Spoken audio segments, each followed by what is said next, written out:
ಪ್ರಪಂಚದ ಇತಿಹಾಸದಲ್ಲಿ, ಅದರಲ್ಲೂ ಯುರೋಪ್ನ ಇತಿಹಾಸದಲ್ಲಿ ಹಲವಾರು ಜನರು ಅದರ ಹಿಂದೆ ಬಿದ್ದಿದ್ದರು. ಆ ಫಿಲಾಸಫರ್ ಸ್ಟೋನ್ ಒಂದು ಸಿಕ್ಕಿದರೆ ಸಾಕು, ಪ್ರಪಂಚವೇ ನಮ್ಮ ಹಿಂದೆ ಬೀಳುತ್ತದೆ ಎಂದುಕೊಂಡಿದ್ದರು. ಆ ಫಿಲಾಸಫರ್ ಸ್ಟೋನ್ ಹೇಗೆ ತಯಾರಿಸುವುದು ಎಂಬುದರ ಬಗ್ಗೆ ಹುಡುಕಾಟಗಳು ನಡೆದವು. ರಸಾಯನಶಾಸ್ತ್ರ ಅಂದರೆ ಕೆಮಿಸ್ಟ್ರಿ ಹುಟ್ಟುವ ಮುಂಚೆ ಆಲ್ಕೆಮಿ ಅಂದರೆ ರಸವಿದ್ಯೆ ಎಂಬ ಒಂದು ತಂತ್ರಜ್ಞಾನವಿತ್ತು.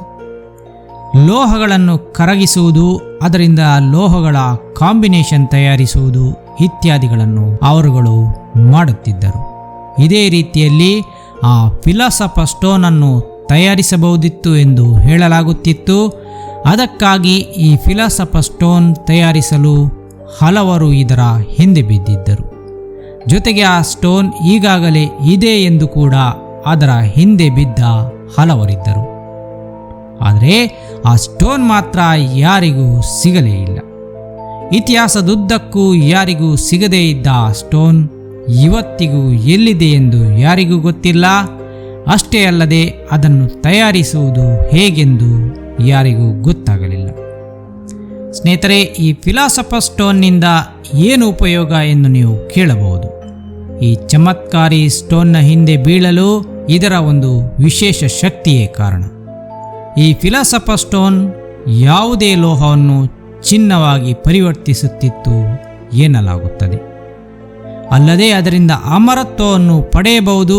ಇದು ಮಾನವನ ಆರೋಗ್ಯ ವೃದ್ಧಿಯನ್ನು ಮಾಡುತ್ತದೆ ಎನ್ನಲಾಗುತ್ತಿತ್ತು. ಇಂತಹ ಚಮತ್ಕಾರಿ ಕಲ್ಲಿನ ಹಿಂದೆ ಇಂದಲ್ಲ ನೂರಾರು ವರ್ಷಗಳಿಂದಲೂ ಬಿದ್ದಿದ್ದರು. ಈ ಚಮತ್ಕಾರಿ ಕಲ್ಲು ನಿಜವಾಗಿಯೂ ಅಸ್ತಿತ್ವದಲ್ಲಿ ಇತ್ತೇ?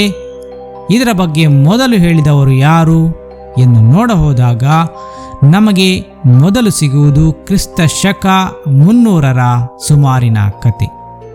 ಆ ಸಮಯದಲ್ಲಿ ಗ್ರೀಕ್ನ ಪ್ಯಾನೋಪೋಲಿಸ್ನಲ್ಲಿ ವಾಸವಿದ್ದ ಜೋಸಿಮೋಸ್ ಎಂಬ ಆಲ್ಕೆಮಿಸ್ಟ್ ಒಬ್ಬ ಬರೆದಿದ್ದ ಚೈರೋಕ್ಮೆಟಾ ಎಂಬ ಪುಸ್ತಕದಲ್ಲಿ ಇದರ ಬಗ್ಗೆ ಮೊದಲ ಬಾರಿಗೆ ಉಲ್ಲೇಖ ಸಿಗುತ್ತದೆ.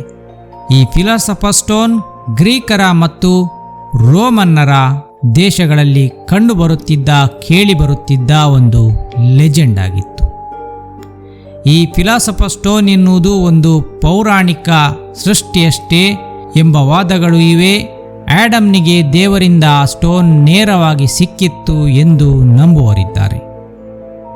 ಮಧ್ಯಯುಗದ ಯುರೋಪ್ನಲ್ಲಿ ರಸವಿದ್ಯಾ ತಜ್ಞರಾಗಿದ್ದ ನಿಕೋಲಸ್ ಫ್ಲಾಮೆಲ್ ಮತ್ತು ಪ್ಯಾರಾಸೆಲ್ಸಸ್ ಅವರುಗಳು ಈ ಕಲ್ಲಿನ ರಹಸ್ಯವನ್ನು ಭೇದಿಸಿದ್ದರು ಎನ್ನಲಾಗುತ್ತದೆ.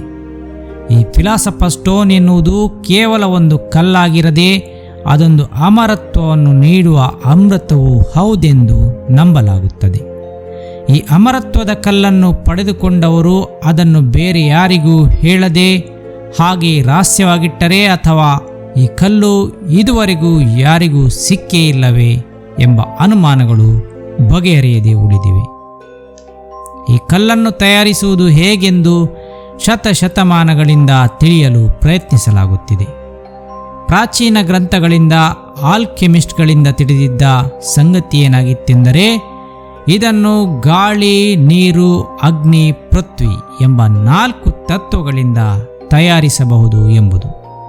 ಹಾಗೆಯೇ ಕೆಲವೊಂದು ಕಡೆ ಪ್ರಾಥಮಿಕ ಮೂಲವಸ್ತುವಿನಿಂದ ಈ ಸ್ಟೋನನ್ನು ತಯಾರಿಸಬಹುದು ಎಂದು ಹೇಳಲಾಗಿದೆ. ಇದರ ಬಗ್ಗೆ ಪ್ಲೇಟೋ ಕೂಡ ಹೇಳಿದ್ದಾನೆ. ಆದರೆ ಆ ಪ್ರಾಥಮಿಕ ಮೂಲವಸ್ತು ಯಾವುದೆನ್ನುವುದು ಇವತ್ತಿನವರೆಗೂ ತಿಳಿದಿಲ್ಲ. ಫಿಲಾಸಫರ್ ಸ್ಟೋನ್ ಒಂದು ಮೂಲ ವಿಜ್ಞಾನ ಎಂದು ಪಾಶ್ಚಾತ್ಯನಲ್ಲಿ ನಂಬಿಕೆ ಇದೆ. ರಸವಿದ್ಯಾ ವಿಜ್ಞಾನದ ನಂಬಿಕೆಗಳ ಪ್ರಕಾರ ಈ ಫಿಲಾಸಫರ್ ಸ್ಟೋನ್ ಯಾವುದೇ ಲೋಹವನ್ನು ಚಿನ್ನವಾಗಿ ಪರಿವರ್ತಿಸಬಲ್ಲದು. ಹಾಗೆಯೇ ಜೀವಾಮೃತವನ್ನು ಇದು ತಯಾರಿಸಬಲ್ಲದು ಎಂದು ಹೇಳಲಾಗುತ್ತದೆ. ಈ ಕಲ್ಲನ್ನು ಆಧ್ಯಾತ್ಮದ ವಿಚಾರದಲ್ಲಿಯೂ ಹೇಳಲಾಗುತ್ತದೆ. ಆತ್ಮದ ಸಾಕ್ಷಾತ್ಕಾರಕ್ಕಾಗಿಯೂ ಈ ಕಲ್ಲನ್ನು ಬಳಸಲಾಗುತ್ತದೆಯಂತೆ. ಇದರ ಬಗ್ಗೆ ಹುಡುಕಾಟ ನಡೆಸಿದ ಇತಿಹಾಸಕಾರರಿಗೂ ಇದು ಸಿಗಲಿಲ್ಲ. ಅವರು ಈ ಫಿಲಾಸಫರ್ ಸ್ಟೋನ್ನ ನಿಜವಾದ ಅರ್ಥವೇನೆಂಬುದನ್ನು ಬೇರೆ ರೀತಿಯಲ್ಲಿ ಹೇಳುತ್ತಾರೆ. ಮಾನವನ ತಪ್ಪುಗಳೆಂಬ ಮೂಲ ಲೋಹವನ್ನು ಜ್ಞಾನೋದಯವೆಂಬ ಚಿನ್ನವಾಗಿ ಪರಿವರ್ತಿಸುವುದೇ ಈ ಫಿಲಾಸಫರ್ ಸ್ಟೋನ್ ಮಾನವನ ಉತ್ತುಂಗದ ಶ್ರೇಯಕ್ಕಾಗಿ ನೀಡಿರುವ ಒಂದು ಉಪಮಾನವೇ ಈ ಸ್ಟೋನ್ನ ಕತೆ ಎಂದವರು ಹೇಳುತ್ತಾರೆ. ಅವರ ಪ್ರಕಾರ ಈ ಫಿಲಾಸಫರ್ ಸ್ಟೋನ್ ಅಸ್ತಿತ್ವದಲ್ಲಿ ಇಲ್ಲ, ಇದೊಂದು ಕೇವಲ ದಂತಕತೆ ಅಷ್ಟೇ.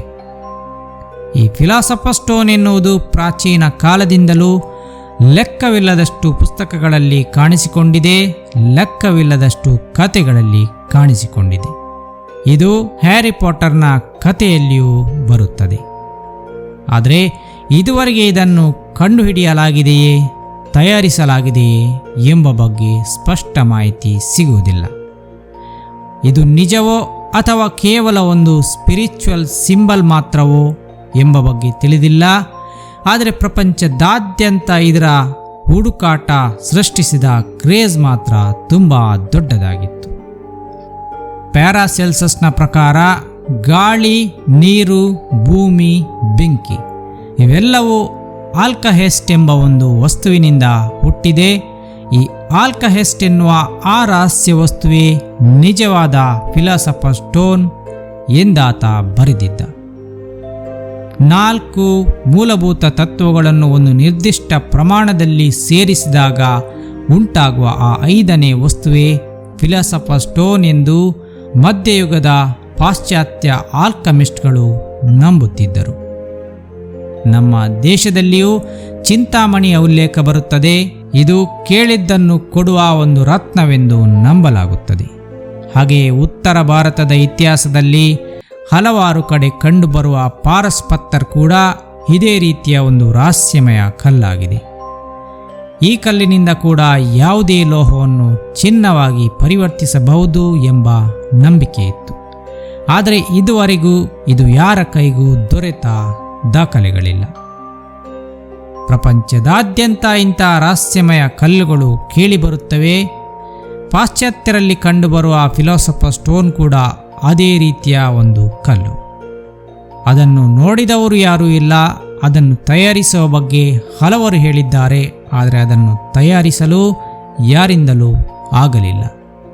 ಇದೊಂಥರ ನಿಧಿಯ ಬಗೆಗಿನ ಕಥೆಯಂತೆ ಇರಬಹುದು. ನಿಧಿ ಇದೆ ಎಂದು ವದಂತಿಗಳಿರುತ್ತವೆ, ಆದರೆ ಅದನ್ನು ಹುಡುಕಲು ಹೋದವರಿಗೆ ಅದು ಸಿಗುವುದಿಲ್ಲ. ಹಾಗೆಯೇ ಹುಡುಕಲು ಹೋದವರು ಕೆಲವೊಮ್ಮೆ ಕಾಣೆಯಾಗುತ್ತಾರೆ.